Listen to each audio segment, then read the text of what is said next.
Beth felly yw neges y Dolig, yng nghanol holl ddwndwr y byd? Pa leisiau a fydd yn ein dysgu am geidwad a anwyd mewn cryd? Wrth gofio y pethau ddigwyddodd a meddwl am beth wnaeth i ni, mae cynllun gan Dduw ar ein cyfer sy'n dangos ei gariad i ni.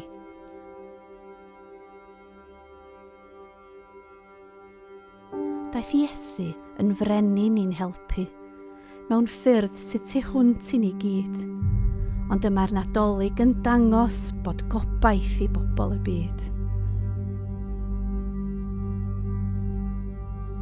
Roedd cynllun gan Dduw yn y cyfan i helpu mewn ffyrdd bach a mawr, a dod â newyddion i'w ddathlu yn falch gan drigolion y llawr. Peidiwch bod ofn. Mae gen I newyddion da i chi. Peidiwch bod ofn. Peidiwch bod ofn. Peidiwch bod ofn. Peidiwch bod ofn. Peidiwch bod ofn. Peidiwch bod ofn. Peidiwch bod ofn. Mae gen I newyddion da i chi. Pan o'n i'n llai, o'n i'n mynd i ysgol Sul pan o'n i'n llai, a wedyn oedd mae po hyd mynd i capel di bod yn rhan o teulu ni.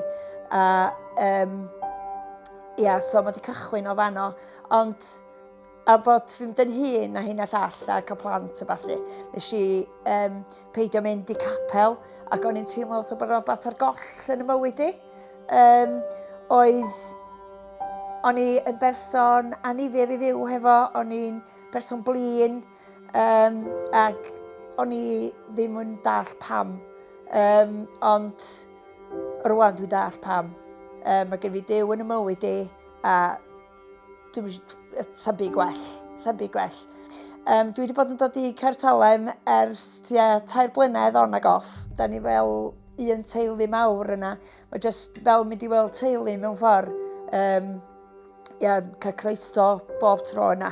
Mae gweddio a ddarllen y Beibl wedi helpu fi efo ffydd lot i ddeall bob dim rili, beth sy'n mynd ymlaen yn y Beibl, be mae Duw yn ddeutha ni yn y Beibl, a mae hynna'n bwysig ofnadwy.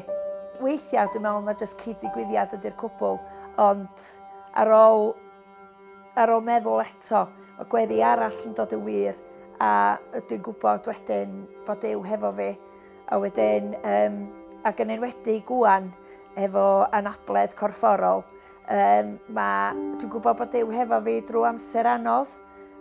Mae o'n amhlant i pan maen nhw i angen o, a yna i siarad yn ei cadw ni gyd yn saff efo fi'r drwy'r daith i gyd.